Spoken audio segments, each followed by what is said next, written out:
Sí, nos lo vai ter job sabor for in nuevo para mitari 10.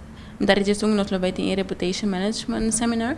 Akna kami na representante TripAdvisor Carol Johnson lo te paduna advice ng strategia ng kung aumentar o tráfego riba TripAdvisor. Também mirando que 85 milhões de gente que está viajando no mundo está usando TripAdvisor para não poder viajar. Correto. Mira como é reputation management, reputação de manejo, que men para manejo toch excelente, pecosa cada bo. Sí, es una manera muy eficiente que me puede aumentar el revenue y también bookings en riba TripAdvisor.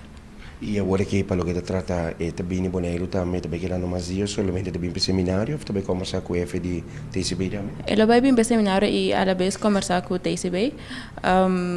Carol Johnson tá para TripAdvisor, pero ela vai dar um seminário caminho depois de essa aqui.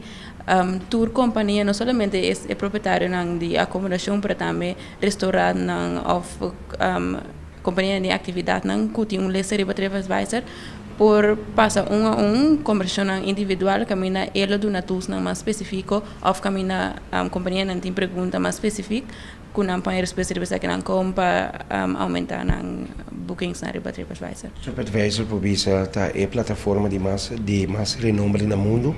Ora bota para de turismo, fluxo de turismo around o mundo país, bota para de TripAdvisor como fonte para a informação. Correto.